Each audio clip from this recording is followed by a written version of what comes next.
Hello everyone and welcome to OL Expert. This is a geography class and we have already started the chapter Major Landforms of the Earth, जिसमें हमने देख लिया three categorise कर सकते हैं mountains, plains, plateaus and planes.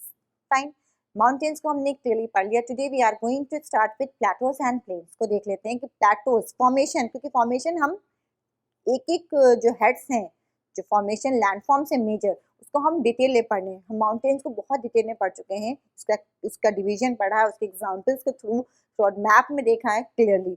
अब हम Plato's और प्लेन्स को भी उसी रेफरेंस में पढ़ेंगे, यानी कि हम डिटेल माइन्यूट उसका स्टडी करने जा रहे हैं. The first one is Plato's. आप प्लेटो से माउंटेन का क्या था, आपके ब्रॉड बेस था एंड जो समिट था वो टॉप था. टॉप वाला जो समिट था वो कोनिकल शेप में था. ठीक है, broad base and like this was summit. But in respect to this, ये आपका जो लैंड है, जो सरफेस है, सराउंडिंग जो एरिया है उससे एलिवेटेड एरिया था, more than 600 मीटर्स. ठीक, ये तो आपका हो गया माउंटेन्स. बट अब हम बात क्या कर रहे हैं, प्लेटोज. प्लेटोज भी आपका एलिवेटेड ही area. So what is the difference between plateaus and mountains? Same ही होना चाहिए. क्यों? क्योंकि हम बात कर रहे हैं प्लेटोज की, वो भी एलिवेटेड एरिया है फ्रॉम द ग्राउंड. ये एलिवेटेड एरिया आ गया. उसमें क्या था, स्टीप स्लोप भी थे. बट यहाँ पे क्या, समिट जो होंगे जो कोनिकल शेप में था, ये टॉप जो था इसमें ब्रॉड बेस होगा आपका. बट जो ऊपर का जो टॉप होगा वो आपका टेबल लैंड होगा, यानी कि ये आपके कोनिकल शेप में नहीं आएगा, इस शेप में नहीं जाएगा, बल्कि टेबल लैंड होगा, यानी कि फ्लैट होगा top. Then it will be called plateau. Obviously जब टेबल लैंड हो जाएगा तो इसके स्लोप भी इतने स्टीप नहीं रहेंगे इन रिस्पेक्ट जैसे आपने देखा था माउंटेन्स में या हिल्स में. क्लियर हो गया difference between mountains and Plato's? दोनों ही एलिवेटेड हैं, दोनों की ही हाइट फ्रॉम द ग्राउंड ज्यादा है, सराउंडिंग एरिया से जो प्लेन से उससे ज्यादा होगी.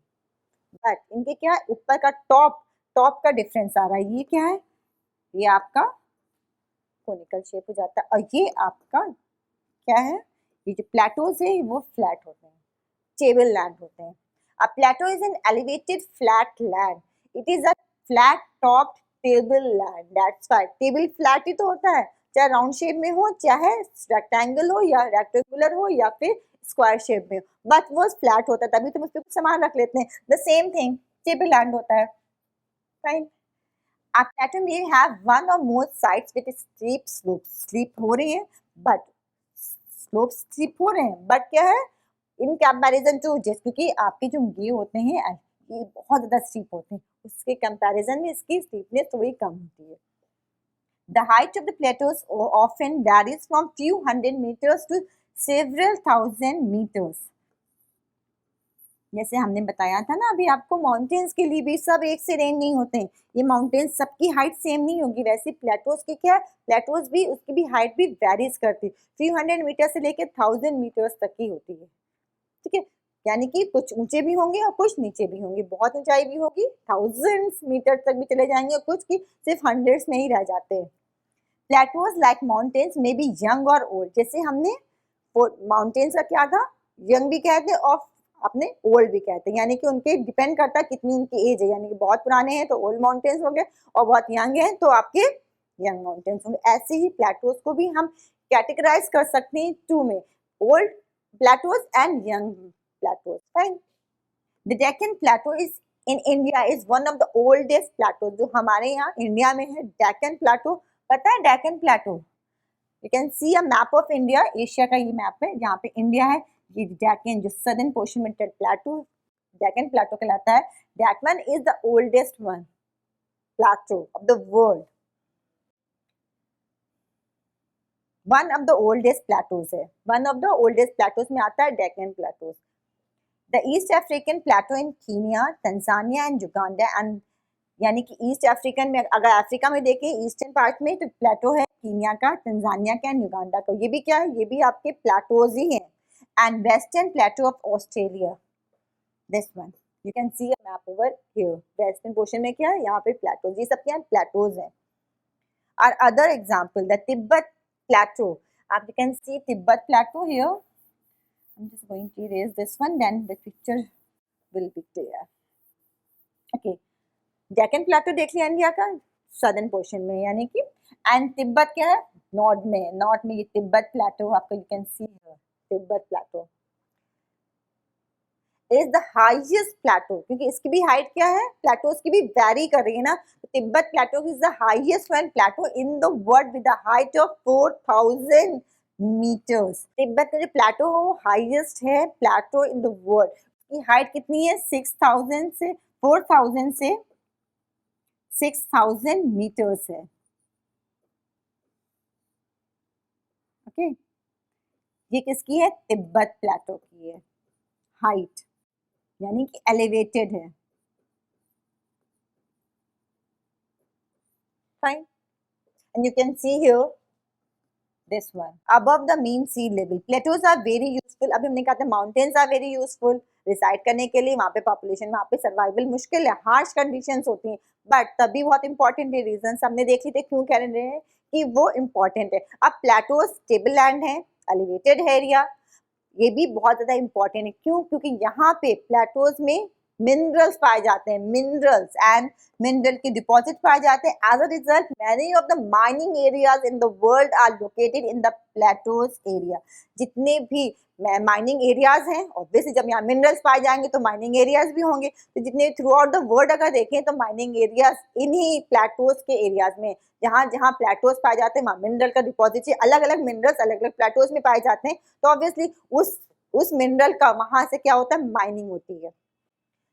That's why it is important, Plato's important, क्योंकि मिनरल्स हमारे अलग रिसोर्स जो है वो हम अपने यूज के लिए, अपनी नीड को सेटिस्फाई कर, डिफरेंट रिसोर्सेज मिल जाते हैं, उस मिनरल्स को यूज करके हम अपनी नीड को सेटिस्फाई करते हैं। The African plateau is famous for gold and diamond mining.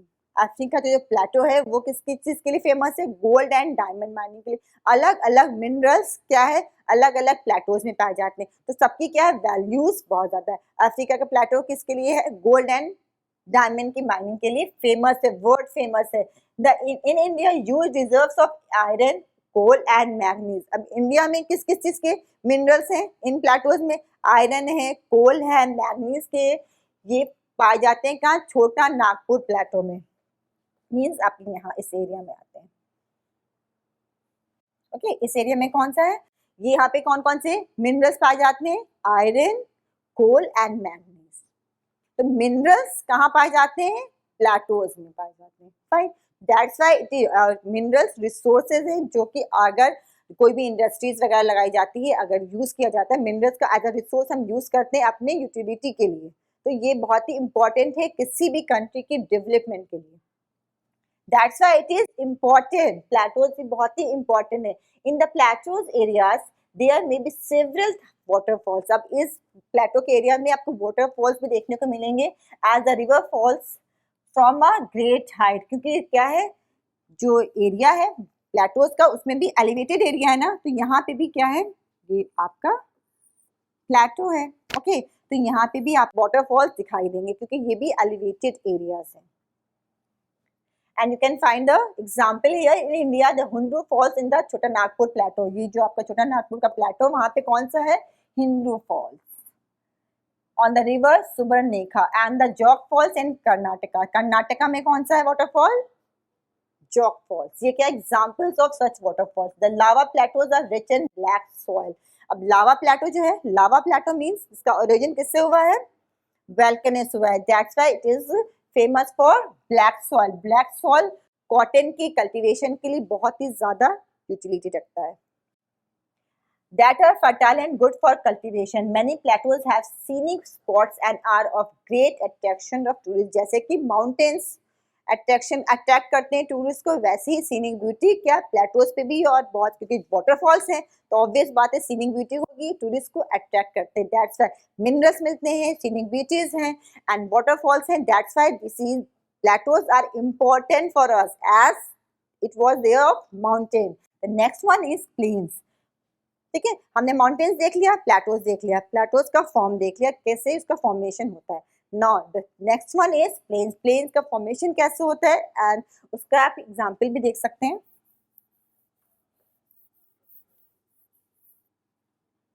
Now we are going to start with plains. The third one, major landforms of the earth. Plains are large stretches of flat land. अभी तक क्या elevated land की बात कर रहे थे ना हम, माउंटेन्स की या प्लेटोज की बात कर रहे हैं, मीन्स हम एलिवेटेड लैंड की बात कर रहे हैं। अब हम फ्लैट लैंड की बात कर रहे हैं, दैट मीन्स कोई एलिवेशन नहीं है, ना ज्यादा ना कम। Fine, they are generally not more than 200 metres above mean sea level. इनका एलिवेशन क्या होता है, मैक्सिमम जो होता है सी लेवल, क्या है सी लेवल हमारा ये है 0 डिग्री, यहाँ से मैक्सिमम 200 मीटर्स होगा, बहुत ज्यादा ऊंचाई नहीं होती है। Some plains are extremely level, others may be slightly rolling and undulating। कुछ ऊपर नीचे इसमें भी क्या, क्योंकि इसमें भी वेरिएशन होते हैं, कोई बिल्कुल इसी लेवल से के पास होते हैं, कुछ ज्यादा थोड़ी सी ऊंचाई पे होते हैं, depend upon the area. The reverse flow down the slopes of mountain and Erode them. अब इन जो प्लेन्स का है उसका फॉर्मेशन एक्चुअल में होता है कैसे, वो देखते हैं। ओके, तो हम स्टार्ट करते हैं। ये हमारा क्या है, माउंटेन है, यहाँ से सोर्स निकल रही है रिवर, सोर्स ऑफ रिवर है। यहाँ से रिवर ने क्या किया, हम पहले बता चुके हैं आपको, और थोड़ा सा रिमाइंड कर लीजिए अपना, then you will get to know कि यहाँ से जब भी रिवर कहीं से भी पास होती है तो वो इरोड जरूर करेगी। क्यों, क्योंकि यहाँ पे इनकी स्पीड बहुत तेज होती है, स्पीड बहुत तेज होती है, और यहाँ से ये मटेरियल जो है, जो रॉक है, जिस भी रॉक फॉर्मेशन का है ये आपका माउंटेन, उसको वो इरोड करती है, और अपने साथ इरोडेड मटेरियल लेकर के आती है स्पीड तेज होने की वजह से।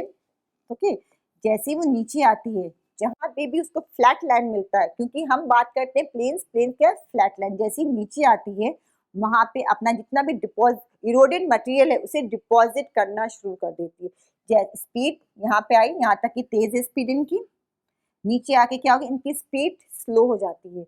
दैट्स वाई जैसी इसकी स्पीड स्लो होती, जितना भी कैरी किया है रिवर ने अपने साथ इरोडेड मटेरियल, उसको यहाँ पे डिपॉजिट करना शुरू कर देती है। ओके, एंड मूव ऑन हो रहा है, क्यों, फ्लो करेगी, रिवर है, फ्लो करती जाएगी, उसको एंड तक, माउथ तक जाना है, यानी कि उसे सी तक मिलना ही है, सी या ओशन में मिलना है। फाइन, तो ये अपना फ्लो कर रही है, जैसे जैसे आगे बढ़ रही है उसकी स्पीड धीमी होती जा रही है। जितना मटेरियल है उसके पास, फर्स्टली जो हैवीएस्ट मटेरियल होगा वो सबसे पहले इसको डिपॉजिट करेगी, और लेटर ऑन जैसे सेडिमेंट्स उसके पास छोटे होंगे वो यहाँ पे इरोडेड मटेरियल यहाँ पे डिपॉजिट करना आगे बढ़ रही, और फिर फाइन जो मटेरियल्स होते हैं वो एंड में यानी कि माउथ के पास जाकर के वो डिपॉजिट करती है। दिस इज द प्रोसेस, कैसे इरोड करती है और कैसे डिपॉजिट करती है। फाइन, अब जो प्लेन्स है वो बनते कैसे, वो देखिए। The rivers flow down the slopes of mountains and erode them. They carry forward and the eroded material. Then they deposit their load consisting of stones, sand and silt along their courses and in their valleys. It is from these deposits that plains are formed. ये जो deposit ले करके आती, carry करके आती, कहाँ से carry करा है, ऑफकोर्स माउंटेन से, क्योंकि यहीं से वो लेके चल रही, स्टार्ट किया है, but through out the course वो इरोड कर रही है। क्यों करी, क्योंकि वो फ्लो करी, तो जहां से पास ऑन हो रही है वो इरोड भी कर रही है साथ में, और डिपॉजिट स्पीड धीमी हुई, डिपॉजिट करना शुरू, जहां जहां डिपॉजिट कर, डिपॉजिशन से ही जो प्लेन्स का फॉर्मेशन होता है। क्लियर है, डिपॉजिट करना शुरू किया कोर्स के थ्रू, जहां जहां कोर्स मीन्स पैसेज, जो उसका वे है, जो फ्लो करने का वे है, that one is called course. ठीक है, कोर्स में क्या क्या, जैसे आगे बढ़ती जा रही है उसने डिपॉजिट भी करना चाहिए, थ्रू दिस डिपॉजिशन ही प्लेन्स का फॉर्मेशन होता है। दैट्स व्हाई ये फॉर्म, जो ये लैंड्स कहलाते हैं, प्लेन्स कहलाते हैं, वो क्या कहलाते हैं, एलुवियल प्लेन्स कहलाते हैं। दैट्स व्हाई ये बहुत ही फर्टाइल होते हैं, क्योंकि ये अपने साथ इरोडेड मटेरियल एलुवियम से बनते हैं। दैट्स व्हाई ये बहुत ही फर्टाइल होते हैं for the cultivation of crops. Generally plains are very fertile, construction of transport network is easy. क्यों कह रहे हैं, अभी तुमने बता दिया कि क्यों फर्टाइल, कल्टीवेशन बहुत अच्छा होता है, एग्रीकल्चर पर्पज से बहुत ही ज्यादा फर्टाइल होते हैं, तो ये यूजफुल है। बट अब कहा जा रहा है कि ट्रांसपोर्ट के नेटवर्क की कंस्ट्रक्शन ऑफ ट्रांसपोर्ट में भी बहुत ईजी होता है। क्यों होता है, माउंटेन पे आपको रोड्स बनाना या फिर रेलवे ट्रैक बिछाना क्वाइट डिफिकल्ट, क्योंकि वो रॉकी मटेरियल होता है, वो स्टोन होते हैं, वो हार्ड मटेरियल होता है। बट क्योंकि ये इरोडेड मटेरियल से बन के, डिपॉजिट से बन रहे हैं प्लेन्स, तो यहाँ पे आपका जो कंस्ट्रक्शन वर्क है, वेदर इज द रोडवेज या रेलवेज का कंस्ट्रक्शन, यहाँ पे पॉसिबल है, इजिली पॉसिबल है। अब ऐसा नहीं है कि माउंटेन्स में आपके ट्रैक्स नहीं बनते, ट्रैक्स बनते हैं, but it is difficult. Difficult to make the tracks on the mountain areas या हिली एरियाज में। In respect to this one कि हम जब प्लेन्स की बात करते हैं तो हमें ट्रांसपोर्ट का जो नेटवर्क है वो यहाँ पे आराम से बिछाया जा सकता है। क्यों? क्योंकि यहाँ पे जो कंस्ट्रक्शन वर्क प्लेन्स में इजिली पॉसिबल है। These plains are very thickly populated. क्यों है? रिवर्स यहाँ बह रही है, ओके, फर्टाइल लैंड है, यानी कि अबंडेंट वाटर सप्लाई मिल जा रहा है। फर्टाइल लैंड यानी कि फूड की भी कोई प्रॉब्लम नहीं है, ट्रांसपोर्टेशन की भी कोई प्रॉब्लम नहीं है, क्योंकि ये सॉफ्ट लैंड है, बहुत ज़्यादा हार्ड नहीं है, यहाँ पे कंस्ट्रक्शन आराम से किया जा सकता है। दैट्स वाई यहाँ पे पॉपुलेशन अट्रैक्ट होती है। दैट्स वाई जो वर्ल्ड की जो डेंसली पॉपुलेटेड एरिया हो मैक्सिमम क्या है? प्लेन्स के एरिया। चाहे आप इंडिया का एग्जांपल ले लें तो गंगा ब्रह्मपुत्र का जो डेल्टा है, जो प्लेन्स है, नॉर्दर्न का प्लेन्स, वो क्या है? सबसे ज्यादा डेंसली पॉपुलेटेड है। तो जितने भी प्लेन्स के एरियाज हैं वो इसीलिए डेंसली पॉपुलेटेड एरियाज होते हैं। Some of the largest plains made by the rivers are found in Asia and North America. Fine, the same thing written here also. For example, in Asia, these plains are formed by the Ganga and Brahmaputra in India and Yangtze in China. China में कौन सी? Yangtze river है. That's why वहाँ पे जो plane बना है तो उनके उसी की फॉर्मेशन से बना है, उसी की डिपोजिशन से बना है। एंड गंगा ब्रह्मपुत्र इंडिया में है, तो ऑब्वियसली इसके डिपोजिशन से जो प्लेन बना है फर्टाइल है एंड मोस्टली क्या डेंसली पॉपुलेटेड है। That's why China first number पे आता है डेंसली पॉपुलेटेड, यानी मोस्ट पॉपुलेटेड कंट्री आती है, एंड उसको फॉलोड बाय इंडिया अपनी कंट्री सेकंड डेंसली हाईएस्ट है यहाँ पे पॉपुलेशन ग्रोथ, यानी कि पॉपुलेशन का एक्यूमुलेशन यहाँ इस एरिया में ज्यादा है। Second largest populated country of the world India है। The first one is China. क्यों है? इसी वजह से है। Plains are the most useful areas for human habitation. क्यों है? क्योंकि यहाँ पे हैबिटेट बहुत पॉसिबल है, सर्वाइवल यहाँ पे बहुत ही इजी है। There is great concentration of people as more flat land is available for houses. अब और क्या क्या चीजें हो सकती हैं भाई? हम प्लेन्स में रिवर है, वाटर सप्लाई हो गई, एग्रीकल्चर लैंड हो गया, कंस्ट्रक्शन हो गया रेलवेज का, या फिर कहते हैं रोड नेट ट्रांसपोर्ट नेटवर्क कहते हैं, सब चीज आ जाएगी उसमें। ओके, इन सब चीज की वजह से भी डेंसली पॉपुलेटेड है। और कौन कौन से ऐसे रीजन जो अट्रैक्ट करते हैं पॉपुलेशन को? द सेम ने it is here building houses as well as for the cultivation houses settlement area. अगर हमें अपना घर बनाना है तो हमारे यहाँ प्लेन्स में ईजी है हमें अपना बिल्डअप एरिया करने के लिए। तो यही तभी से यहाँ पे देखिए जितने भी जो भी इंडस्ट्रीज वगैरह भी लग रही हैं या फिर आपके जो घर सेटलमेंट्स बनाए जा रहे हैं, यहाँ पे लोग आके अपने अपने घर बनाना शुरू कर देते हैं। Because of fertile soil the land is highly productive for cultivation. बहुत ही फर्टाइल लैंड है, इसीलिए एग्रीकल्चर का प्रोडक्शन यहाँ बहुत ज्यादा होता है। In India to the Indo Gangetic plains are the most densely populated regions of the country. ये प्लेन्स का आपको एरिया दिखाई दे रहा है, इंडो गैंजेटिक जो प्लेन है वो वर्ल्ड का फेमस है, mostly populated area region of the country है। ना landform and the people, different landforms है, माउंटेन्स भी हैं, प्लेटोज भी हैं, प्लेन्स भी हैं, सब पे कहाँ है? सब नेचर का दिया है, नेचुरल रिसोर्सेज है, बट ये सब चीजें हम यूज करते हैं, ह्यूमन बीइंग्स करते हैं, और उसका क्या इम्पैक्ट होता है हमारे लैंडफॉर्म पे, और लैंडफॉर्म का क्या इम्पैक्ट पड़ता है हम पे, यानी कि ह्यूमन बीइंग पे। Humans have been living on different kinds of landforms in different ways, अलग अलग। क्यों? क्योंकि हम अगर प्लेन्स की बात करते हैं तो सिर्फ एग्रीकल्चर लैंड नहीं, यहाँ पे हम क्या करते हैं, यहाँ पे इंडस्ट्रीज फैक्ट्रीज भी लगा रखी है, हमें ह्यूमन सेटलमेंट्स भी हैं यहाँ पे। तो अलग अलग हर लैंडफॉर्म को अपने तरीके से हम अपनी नीड के अकॉर्डिंग उसका यूज कर रहे हैं। राइट, हर लैंडफॉर्म का, चाहे वो माउंटेन हो, चाहे प्लेटोज हो, और चाहे प्लेन्स का एरिया हो, हम अपनी नीड के अकॉर्डिंग, और जैसे जैसे हमारी डेवलपमेंट हुआ है, ह्यूमन का डेवलपमेंट हुआ है, वैसे वैसे उसकी नीड भी डिफर कर रही है, वैरी कर रही है।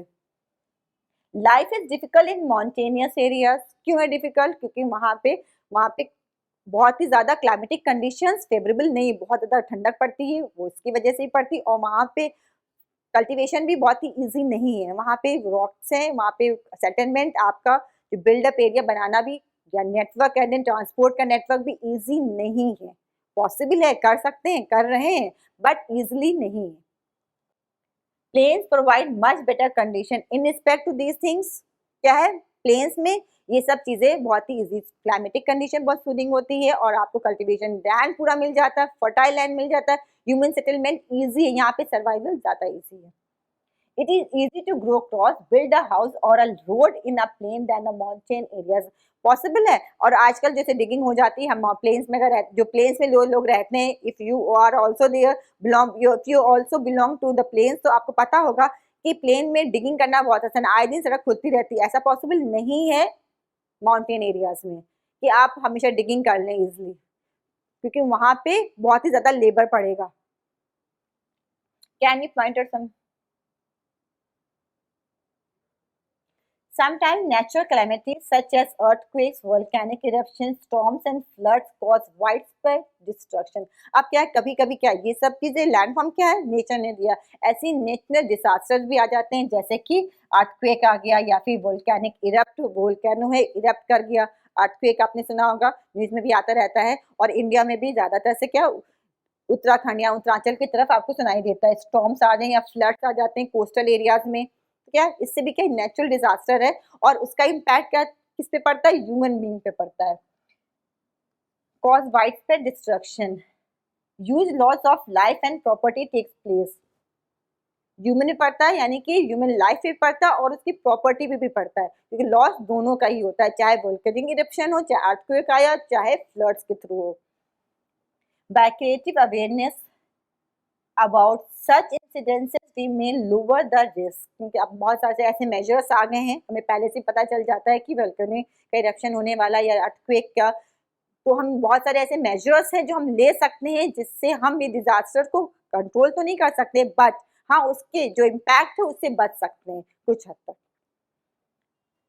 You may find out from your own surroundings how many ways we use the land and water. अपने सराउंडिंग पे देख सकते हैं कि हम वाटर किस किस पर्पज पे किस किस तरीके से यूज कर रहे हैं, आप भी यूज करते होंगे, और किस किस लैंड का फॉर्म, लैंड जो है पीस ऑफ लैंड, उसको हम किस किस पर्पज पे, ह्यूमन सेटलमेंट, फैक्ट्रीज लगती हैं, एग्रीकल्चर लैंड बनाए जाते हैं, और क्या क्या क्या चीजें हो सकती हैं, क्या क्या चीजें आपके आसपास के लोग कर रहे हैं, वो सब चीज आप मेंशन कर सकते हैं।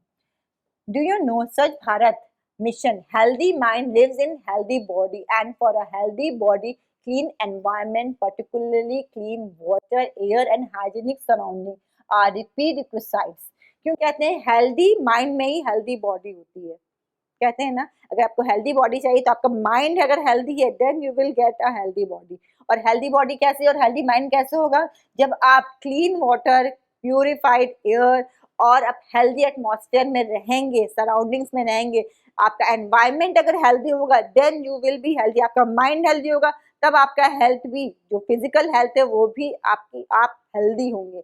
स्वच्छ भारत अभियान का जो मेन मिशन क्या है वो यही है कि आप हेल्दी हो थ्रू आउट, चाहे आपके सराउंडिंग्स की बात करें, चाहे माइंड की बात करें, चाहे फिजिकल आपकी बॉडी की बात करें। Swachh Bharat Mission, a government of India program aim to achieve all these for people. स्वच्छ भारत एक अभियान चलाया है, ये गवर्नमेंट की स्कीम है जिसमें कि सबको पार्टिसिपेट, गवर्नमेंट की स्कीम किसके लिए होती है, गवर्नमेंट के लिए होती है, वही प्लान बनाए वही एग्जीक्यूट भी करे, जो करना है उसी करो, नहीं हमारी कुछ रिस्पॉन्सिबिलिटी होती है, we the citizen of a country, हमारी कुछ रिस्पॉन्सिबिलिटी होती है कि हम जो गवर्नमेंट ने स्कीम बनाई है वो किसके लिए बनाई है, हमारे लिए बनाई है, हमारे वेलफेयर के लिए बनाई है, एटलीस्ट उसे अप्लाई करें और कुछ स्टेप्स आगे बढ़ें और पार्टिसिपेट करें उस स्कीम को फॉरवर्ड करने के लिए, या फिर उसको पॉसिबल करने के लिए, या फिर उसको इम्प्लीमेंट करने के लिए। जब तक इम्प्लीमेंट नहीं करेंगे उसका रिजल्ट क्या आएगा, पॉजिटिव रिजल्ट तो तब आएगा ना जब आप उसे इम्प्लीमेंट करेंगे। तो क्या ये स्कीम बनाई गवर्नमेंट, और उसमें हमें भी उसमें सबको साथ देना चाहिए, अपना एनवायरमेंट क्लीन रखना है, देन सब कुछ सही हो जाएगा। अगर आप अपने को सही कर लेंगे तो आपको दूसरों को चेक करने की जरूरत नहीं पड़ेगी। You may find out from your own, quite often we use the land in a wasteful manner, बहुत सा लैंड को भी बहुत चीज वेस्ट करते हैं, वाटर को भी बहुत करते हैं, जो चीजें हमारी नेचर ने दी है उसका हम प्रॉपर यूज नहीं करते हैं यूज, बट उसको वेस्ट भी करते हैं। For example constructing houses on a fertile land, क्या है, हमें हाउस बनाना है, फर्टाइल लैंड है, वहां पे हमें एग्रीकल्चर प्रोडक्ट का क्रॉप का कल्टीवेशन करना चाहिए, नहीं हमें वहां हाउस चाहिए तो उसको हमने क्लीन करके अपना हाउस बना लिया, बिल्डअप कर लिया अपना एरिया, तो हम क्या करें, हम वेस्ट कर रहे हैं। हम जो लैंड का प्रॉपर यूज है उसको प्रॉपर यूज नहीं कर रहे हैं। हम फर्टाइल लैंड को हम क्या कर रहे हैं, अपने बिल्डअप एरिया बना दिया वहां पे, तो हम उसका प्रॉपर यूज नहीं करें। तो ये दिस इज द वे कि हम कैसे इन्वॉल्व हैं, वी इंडिविजुअल, हम ह्यूमन बीइंग कैसे इन्वॉल्व है, जो नेचर की थिंग है उसको प्रॉपर यूज नहीं कर रहे हैं। Similarly we throw garbage on land और in water making them dirty. अब हमेशा जैसे गंगा साफ अभियान चला था, क्यों चला था, गवर्नमेंट ने क्यों स्कीम लेने की जरूरत पड़ी, क्योंकि हम ही तो अपने अपने जो वाटर बॉडीज है गंदा कर रहे हैं। जितना गार्बेज है वो कहाँ जाके डंप कर रहे हैं, जाकर के हमने रिवर में थ्रो कर दिया।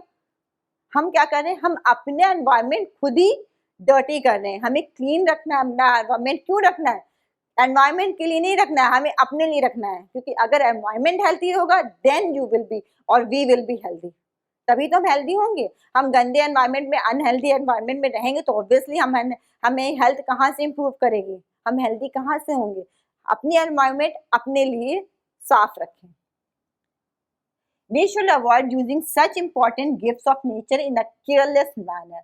The available land is not only for our use, it is our duty to leave the earth a better place for future generation as well. क्योंकि ये सब चीजें जो नेचर ने दी है, वाटर, एयर, लैंड, ये सब क्या नेचर ने हमको दिया है। प्रीवियस जनरेशन, जो प्रीवियस हमारे एंसेस्टर्स थे, उन्हीं ने हमको दिया है, हम यूज कर रहे हैं। हम इतना ज्यादा इसका एक्सेसिव यूज करने लग रहे हैं कि अगर हम इसे नहीं सही से यूज करेंगे, कंजर्व नहीं करेंगे, तो लेटर ऑन फ्यूचर जनरेशन के लिए ये बचेगा ही नहीं। तो दिस इज आवर रिस्पॉन्सिबिलिटी कि हम इसे कंजर्व करें, प्रॉपर यूज करें। ऐसा नहीं कहते कि हम यूज ही ना करें, वाटर यूज ही ना करें, एयर यूज ही ना करें, लैंड को यूज ही ना करें, नहीं, हमें यूज करना है, उसे सस्टेनेबल रखना है और उसे फ्यूचर जनरेशन के लिए भी रखना है, जो आगे जनरेशन आएगी, क्योंकि ये हमारी रिस्पॉन्सिबिलिटी हमें मिला है, तो हमें इसे फॉरवर्ड भी करना है। दिस इज आवर रिस्पॉन्सिबिलिटी कि हम उसे फ्यूचर जनरेशन के लिए भी प्रिजर्व रखें, कंजर्व करें, और उनको भी एज सच नहीं कि गंदा अनहेल्दी एटमॉस्फेयर दे रहे हैं। ओके, विद दिस नोट कि हमें नेक्स्ट क्लास में मिलेंगे। ओके, नेक्स्ट क्लास में मिलेंगे, नेक्स्ट चैप्टर स्टार्ट करेंगे। Take good care of yourself, keep healthy. Thank you.